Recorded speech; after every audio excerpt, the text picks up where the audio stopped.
Assalamualaikum warahmatullahi wabarakatuh. Allahumma sholli ala Sayyidina Muhammad wa ala ali Sayyidina Muhammad. Segala puji syukur kita kehadirat Allah Subhanahu wa Ta'ala. Salawat dan salam kita haturkan kepada baginda Nabi besar Muhammad sallallahu alaihi wasallam beserta keluarganya dan sahabatnya dan kita selaku umatnya. Mudah-mudahan mendapatkan syafaatnya. Dan jangan lupa like, comment, dan subscribe-nya.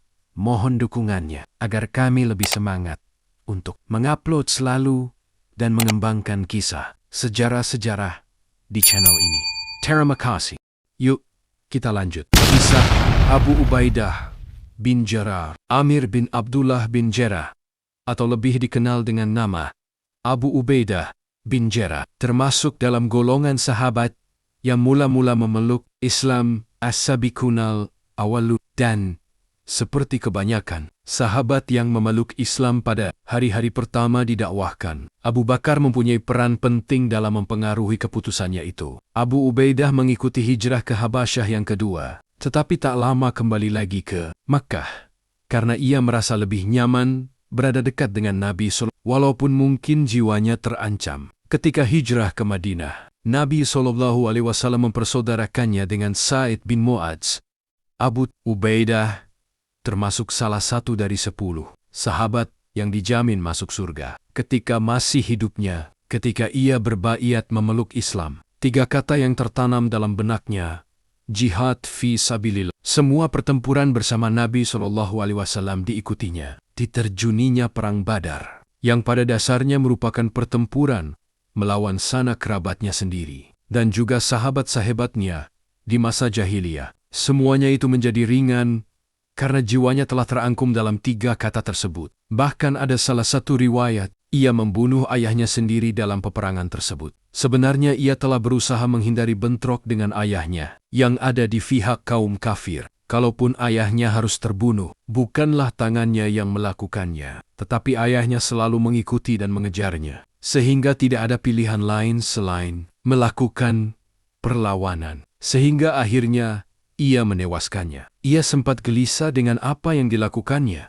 Kemudian turunlah surah Al-Mujadalah ayat 22 yang membenarkan sikapnya, bahkan memuji keimanannya. Dalam perang Uhud, Nabi SAW sempat mengalami kondisi kritis. Diam beliau hanya dilindungi oleh Talha dan Sa'd bin Abi Waqqas, sementara pasukan Quraisy mengepung dengan maksud untuk membunuh beliau. Utbah bin Abi Waqqas melempar beliau dengan batu hingga mengenai lambung dan bibir beliau. Abdullah bin Syihab memukul kening beliau, dan akhirnya Abdullah bin Kamiyah memukul bahu dan pipi beliau dengan pedang. Beliau memang memakai baju besi, tetapi akibat serangan tersebut, gigi seri beliau pecah.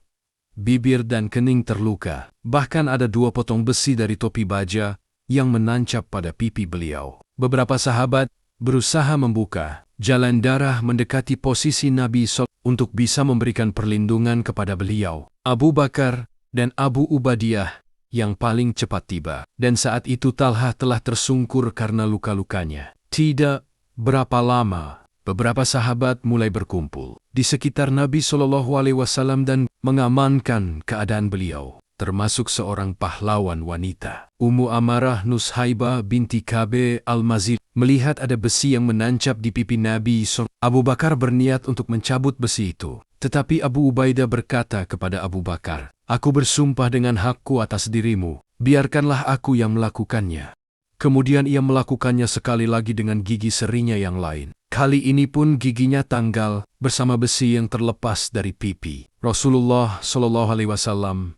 Jadilah ia pahlawan besar yang giginya terlihat ompong jika sedang membuka mulutnya. Tetapi Abu Ubaidah justru membanggakan cacatnya tersebut. Karena itu menjadi peristiwa bersejarah dalam hidupnya. Bersama Rasulullah SAW, ia sangat ingin membawa ompongnya tersebut ke hadapan Allah Subhanahu wa Ta'ala di hari kiamat sebagai hujah kecintaan kepada Nabi SAW. Sebelum peristiwa perjanjian Hudaibiyah, Nabi SAW pernah mengirim Abu Ubaidah dengan sekitar 300 orang anggota pasukan untuk mengintai kafilah dagang Quraisy. Bekal yang diberikan beliau tidak lebih dari sebakul kurma, sehingga setiap orang hanya mendapat jatah segenggam kurma. Ketika perbekalan mereka habis, Abu Ubaidah memerintahkan pasukannya menumbuk daun kayu khabath dengan senjatanya, sehingga menjadi tepung dan diolah menjadi roti, dan sebagian lagi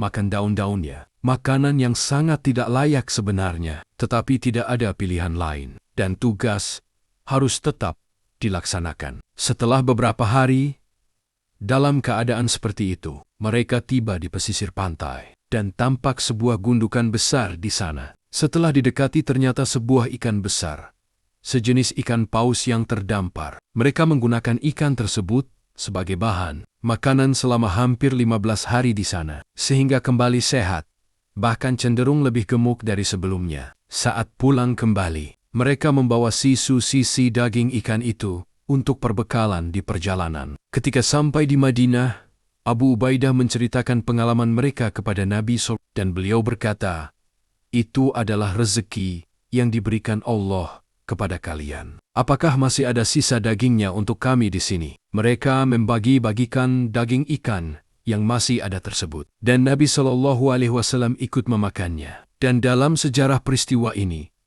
dikenal dengan nama Ekspedisi Daun Khabath. Pada tahun 9 Hijriah, datang utusan dari Najran yang berjumlah 60 orang. Najran merupakan suatu wilayah yang luas di Yaman, memiliki 100.000 prajurit yang bernaung di bawah bendera Nasrani. Sebagian dari utusan ini adalah para bangsawannya, sebanyak 24 orang, dan para pemimpin kaum Najran sendiri sebanyak 3 orang. Mereka belum memeluk Islam, tetapi sempat melakukan diskusi dan perdebatan tentang Isa. Allah menurunkan surah Ali Imran 59-61, sehingga Nabi mereka untuk mubahalah sesuai dengan petunjuk wahyu yang turun tersebut. Tetapi utusan Najran tersebut tidak berani menerima tantangan Nabi SAW tersebut. Sedikit atau banyak ada juga keyakinan mereka bahwa Nabi hanya saja mereka masih yakin juga akan ketuhanan Isa. Mubahalah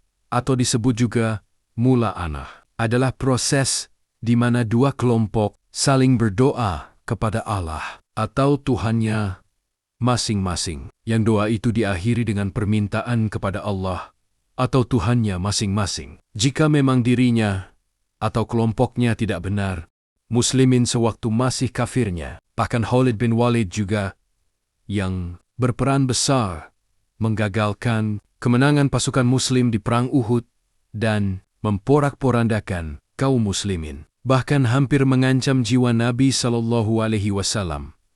Tetapi itulah gambaran umum karakter sahabat Nabi SAW yang sebenarnya, termasuk Abu Ubaidah bin Jarrah. Ikhlas berjuang di jalan Allah, tidak karena jabatan, kekuasaan, harta, nama besar, atau bahkan tidak untuk kemenangan itu sendiri, tetapi semua ikhlas karena Allah dan Rasul-Nya. Kembali ke Perang Yarmuk. Ketika pertempuran berlangsung sengit dan kemenangan sudah tampak di depan mata, datanglah utusan dari Madinah menemui Abu Ubaidah, membawa 2 surat dari Khalifah. Pertama mengabarkan tentang kewafatan Khalifah Abu Bakar, dan Umar diangkat sebagai Khalifah atau penggantinya. Kedua, tentang keputusan Khalifah. Umar mengangkat Abu Ubaidah bin Jarrah sebagai komandan seluruh pasukan, menggantikan Khalid bin Walid. Setelah membaca 2 surat tersebut, Abu Ubaidah menyuruh utusan tersebut menyembunyikan diri di tenda sampai pertempuran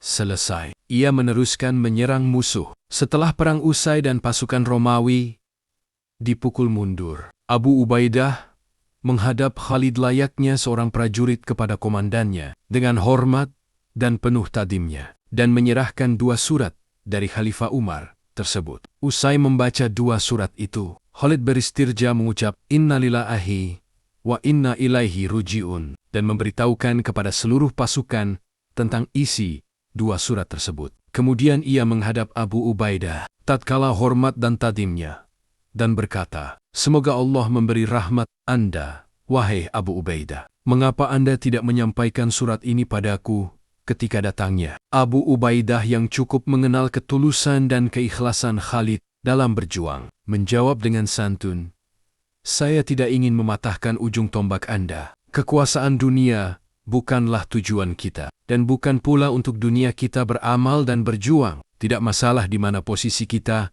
Kita semua bersaudara karena Allah. Sebagian riwayat menyatakan, utusan tersebut menemui Khalid bin Walid. Setelah membacanya, ia menyuruh utusan bersembunyi sampai perang usai. Setelah kemenangan tercapai, Khalid bin Walid menghadap Abu Ubaidah layaknya seorang prajurit kepada komandannya, dan peristiwa berlangsung penuh ketulusan dan keikhlasan. Seperti riwayat sebelumnya, Abu Ubaidah wafat ketika menjabat sebagai gubernur Syam pada masa Khalifah Umar bin Khattab. Saat itu berjangkit penyakit saun, semacam wabah penyakit yang menyerang dan membunuh beberapa orang sekaligus ketika wafatnya ini. Sahabat Muadz bin Jabal berkata, "Khalayak ramai yang turut menghantar jenazahnya. Sesungguhnya kita sekalian telah kehilangan seseorang yang, demi Allah, aku menyangka tidak ada orang lain yang lebih sedikit dendamnya, lebih bersih hatinya, dan paling jauh dari perbuatan merusak,